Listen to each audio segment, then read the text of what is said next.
هعمل لكم طريقة كيكة البرتقال. معانا كوبايتين برتقال، ومعانا بيضتين، ومعانا كوبايتين من السكر، ومعانا كوباية زبدة. مش لازم زبدة، ممكن تحطي كوباية زيت أو كوباية سمنة. ومعانا بشر البرتقال.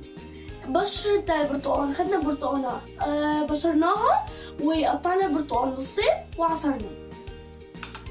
وهنحط رشة ملح، ومعانا كيسين بيكنج باودر وفانيليا. ومش لازم فانيليا انك تحطيها، براحتك، لان بشر البرتقال بيدي نكهة حلوة. ومعانا دقيق. يلا بقى نبدأ في الوصفة. أول حاجة هنحط كل حاجة السائلة، وبعد كده نحط الدقيق. أول حاجة هنحط عصير البرتقال اللي احنا عصرناه،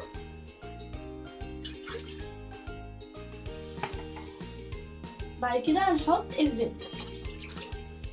نحط الزبدة، مش لازم زبدة، زيت، سمنة، أي حاجة. وهنحط البيض.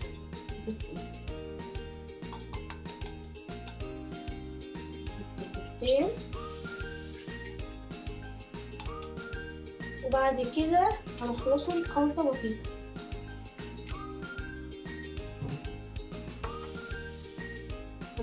هنخلط الأول. حطينا كوبايتين من العصير البرتقال، وحطينا بيضتين، وحطينا كوباية زبدة. هنحط بقى كوبايتين من السكر، وهنحط بشر البرتقال. بصوا،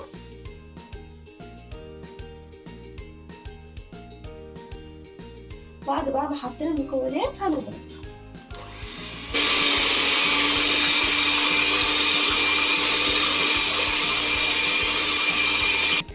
بصوا يا جماعه، الصراحه هو عمال يطرطش جامد قوي. ماما قالت تعرف تعمله، انا الصراحه ما بعرفش اعمله، فهعملها احسن بقى في الخلاط. هروح اجيبه علشان مش عارفه اعمله خالص بالمضرب. جبنا بقى الخلاط، هنصب المكونات.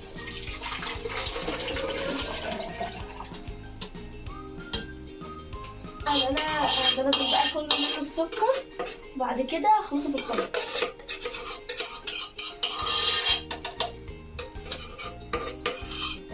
شويه متسيبش خالص السكر.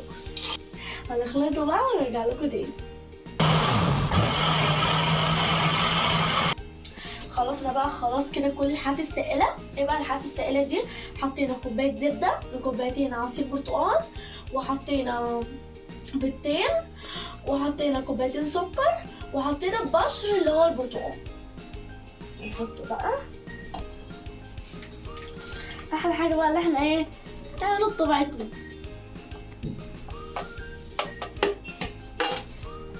هنعمل كده بطبيعتنا، عشان انا مكنتش الصراحه عارفه اعمله بالمضرب. الصراحه مكنتش عارفه اضربه. دي بقى اهو هحط على قد الكميه. نخله بقى كده. خلاص انا دخلت حبه هم، مش كتير قوي، بس انا هقلب واشوف لو عايز تاني احط تاني. نقلبه كده، لو عايز تاني بقى هنحط له.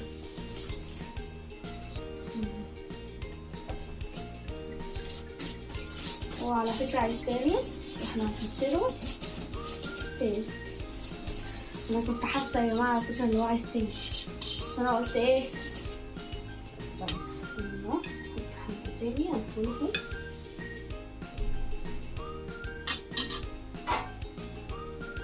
بس منكترش اوي، يعني منكترش. نفضل بقى ننخل كده لحد ما نلاقي القوام بتاعها حلو. نحط حبه كمان، وبعد كده بقى نقلب ونشوف. هنحط بقى سنة كده ملح هنعزز النكهة، وكتري فانيليا. ونحط طبعا يا جماعة الفانيليا مش لازم انكم تحطوها. طب ليه بقى مش ينفع؟ يعني مش لازم، لان احنا حاطين بشر البرتقال، فبشر البرتقال بيدي ريحة حلوة قوي ونكهة، فعشان كده نحط بقى كيسين من البيكنج باودر. حاطين كيس، نحط كيس. مش لازم برضه بيكنج باودر، ممكن كيك شيف. اللي موجود. طريقة اقتصادية وجميلة قوي، وتبقى حاجات عندك في البيت. نقلب بقى.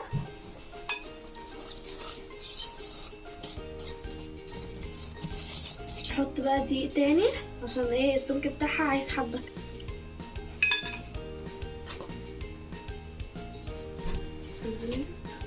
هنقلب في اتجاه واحد علشان الهواء ما يخرجش بره.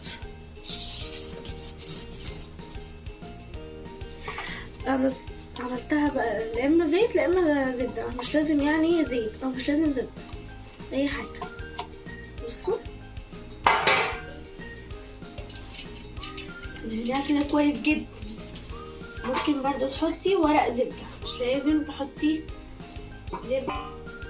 هنحط بقى دي علشان انا ما عنديش الصراحه ورق زبده، فعشان نعرف نطلع بقى كده عشان يبقى كله متساوي، مش هيبقى حبه فيها كتير وحبه فيها حبه صغيرين اهي. بصوا كده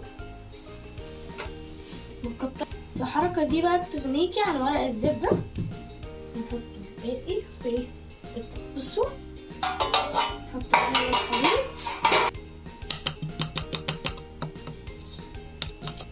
بصوا بقى البشره البرتقال باين فيها ازاي. يلا بقى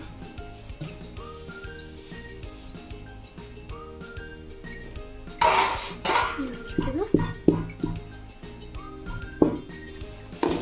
نعمل قرص تانيين، ولو احتاجنا تاني المرة الأولانية نرجع نحط تاني.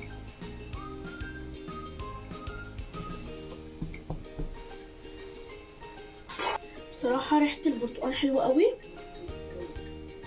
انا بحب قوي كيكة البرتقال. بص كده.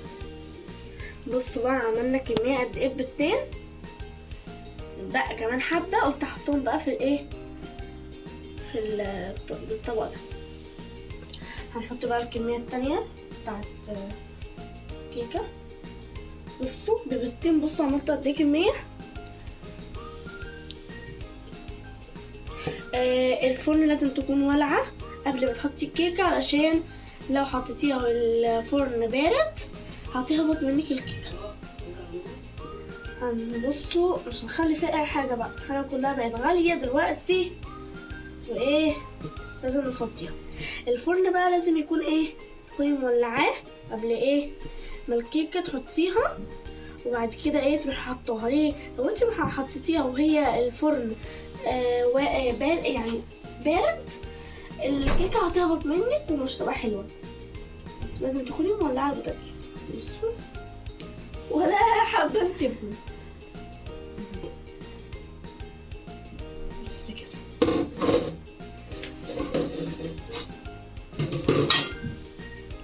نحطها بقى في الفرن وارجع لكم تاني. خلاص احنا خلصنا الكيكة بتاعتنا. بصوا بقى عاملة ازاي.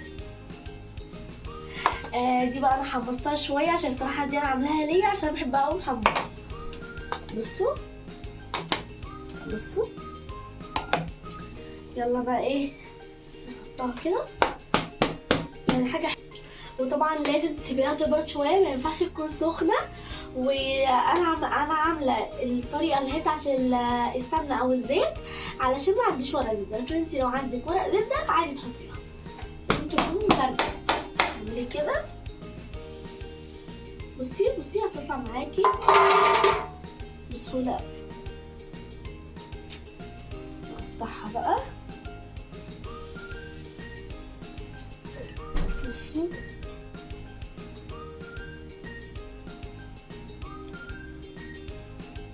بتبقى مستويه ازاي.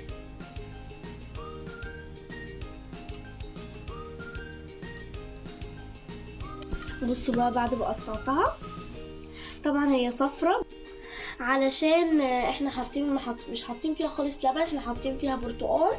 وطبعا مفيدة جدا لكل الاطفال، والاطفال كمان اللي مش بتحب البرتقال، لان احنا كده دخلنا في الكيكة برتقال فالاطفال هتاكلها كويس جدا. وبصوا احنا عملنا كمية قد ايه، بكوبايتين عصير برتقال. طبعا العصير البرتقال بقى رخيص جدا، يعني احنا لو جبنا لبن هيبقى غالي، لكن العصير البرتقال متوفر في كل حته ورخيص، ودي حاجه حلوه. ولو عجبكم بقى الفيديو متنسوش تحطوا لايك وتشتركوا في القناه وتفعلوا زر الجرس، واهم حاجه بقى الاشتراك علشان القناه بتاعتنا تكبر بيكم. ومع السلامه، فيديو جديد. صح، نسيت اقول لكم كل تشجعني في الكومنتات، وباي باي.